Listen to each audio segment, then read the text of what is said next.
रजत्कण्ठमालं शरच्चन्द्रबालं महादैत्यकालं नमो नीलकायं दुरापारमायं सुपद्मासहायं भजेऽहं भजेऽहम्. ಎಲ್ಲರಿಗೂ ಕೂಡ ಶ್ರೀಕೃಷ್ಣನ ವಿಶೇಷ ಅನುಗ್ರಹ ಆಗಲಿ ಅಂತ ಹೇಳ್ತಾ ಇವತ್ತು ಈ ಒಂದು ಆಮಂತ್ರಣ ಪತ್ರಿಕೆ ಏನು ಪ್ರಕಟ ಆಗಿದೆ, ಪ್ರಕಾಶನ ಆಗಿದೆ, ಇದು ಪ್ರತಿಯೊಬ್ಬರಿಗೂ ಕೂಡ ತಲುಪಬೇಕು. ಅದಕ್ಕೋಸ್ಕರ ನಮ್ಮ ಸ್ವಾಗತ ಸಮಿತಿಯ ಇಲಾಖೆ ಈ ಒಂದು ಆಮಂತ್ರಣ ಪತ್ರಿಕೆ ಸುಮಾರು 1 ಲಕ್ಷ ಜನರಿಗೆ ತಲುಪಬೇಕು ಅಂತ ಹೇಳಿ ನಾವು ಯೋಜನೆಯನ್ನು ಮಾಡಿದ್ದೇವೆ. ಅದು ಕೂಡ ಸುವ್ಯವಸ್ಥಿತವಾಗಿ ಆಗಬೇಕು. ಈ ಆಮಂತ್ರಣ ಪತ್ರಿಕೆ ಇದು ಕೇವಲ ಆಮಂತ್ರಣ ಪತ್ರಿಕೆ ಆಗಬಾರದು, ಇದು ಕೃಷ್ಣನ ಅನುಗ್ರಹ ಪತ್ರಿಕೆಯಾಗಿ ಇರಬೇಕು. ನಾವು ಕೇವಲ ಒಂದು ಮದುವೆಗೋ ಅಥವಾ ಯಾವುದೋ ಒಂದು ಸಮಾರಂಭಕ್ಕೋ ಕಳುಹಿಸಿದಂತಹ ಒಂದು ಆಮಂತ್ರಣ ಪತ್ರಿಕೆ ಅಂತೇಳಿ ಆಗಬಾರದು. ಇದು ಕೃಷ್ಣನ ಕಡೆಯಿಂದ ಬಂದಂತಹ ಅನುಗ್ರಹ ಪತ್ರ ಎಂಬುದಾಗಿ ಭಾವಿಸುವ ಹಾಗೆ ಆಗಬೇಕು.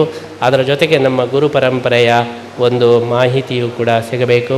ಕೃಷ್ಣನ ಒಂದು ನಮ್ಮ ಪರ್ಯಾಯ ಕಾಲದಲ್ಲಿ ನಡೆದಂತಹ ಎಲ್ಲ ಸೇವೆಗಳ ವಿವರವೂ ಕೂಡ ಸಿಗಬೇಕು. ಅದರ ಜೊತೆಗೆ ಭಗವದ್ಗೀತೆಯ ಒಂದು ಸಂದೇಶವೂ ಕೂಡ ಎಲ್ಲರಿಗೂ ಸಿಗಬೇಕು ಎಂಬುದಾಗಿ ಗೀತಾ ಸುಗೀತಾ ಕರ್ತವ್ಯ ಎಂಬುದಾಗಿ ಈ ಭಗವದ್ಗೀತೆಯ ಸಂದೇಶವನ್ನು ಕೂಡ ಸಾರಿ ಇದೊಂದು ಗ್ರಂಥ ರೂಪದಲ್ಲಿ ಇರಬೇಕು. ಇದೊಂದು ಕೇವಲ ಒಂದು ಲೌಕಿಕವಾದಂತಹ ಇನ್ವಿಟೇಷನ್ ಥರ ಆಗಬಾರದು. ಇದೊಂದು ಸಂಗ್ರಾಹ್ಯವಾದಂತಹ ಒಂದು ಸ್ಫೂರ್ತಿದಾಯಕವಾದಂತಹ ಒಂದು ಭಕ್ತಿ ಪ್ರಚೋದಕವಾದಂತಹ ಪತ್ರಿಕೆ ಆಗಬೇಕು, ಅನುಗ್ರಹ ಪತ್ರ ಆಗಬೇಕು ಎಂಬ ದೃಷ್ಟಿಯಲ್ಲಿ ಈ ಒಂದು ಆಮಂತ್ರಣ ಪತ್ರಿಕೆಯನ್ನು ನಾವು ಹೊರತಂದಿದ್ದೇವೆ. ಈ ಆಮಂತ್ರಣ ಪತ್ರಿಕೆ ಇದು ಆಮಂತ್ರಣ ಪತ್ರಿಕೆ ಅಲ್ಲ. ಯಾಕೆಂದರೆ ಆಮಂತ್ರಣ ಯಾರಿಗೆ ಮಾಡೋದಂದರೆ ಹೊರಗಿನವರಿಗೆ.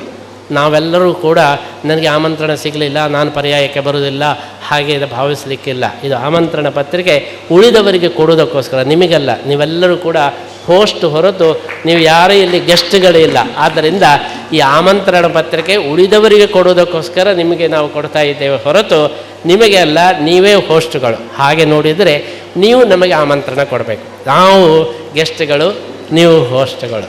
ಸ್ವಾಮಿಗಳನ್ನು ಕರೆಸಿ ಕೃಷ್ಣನ ಪೂಜೆ ಮಾಡಿ ನಾವೆಲ್ಲ ನೋಡಿಕೊಳ್ಳುತ್ತೇವೆ ಎಂಬುದಾಗಿ ನಮಗೆ ನೀವು ಆಮಂತ್ರಣ ಪತ್ರಿಕೆ ಕೊಟ್ಟಿದ್ದೀರಿ ಅಂತ ಹೇಳಿ ನಾವು ಭಾವಿಸ್ತಾ ನೀವೆಲ್ಲರೂ ಕೂಡ ಅತಿಥೇಯರಾಗಿ ನಮ್ಮ ಪರ್ಯಾಯವನ್ನು ಯಶಸ್ವಿಗೊಳಿಸಬೇಕು ಅಂತೇಳಿ ಮತ್ತೊಮ್ಮೆ ನಾವು ಅಪೇಕ್ಷೆ ಪಡ್ತಾ ನಮ್ಮ ಮಾತನ್ನು ಮುಗಿಸ್ತಾ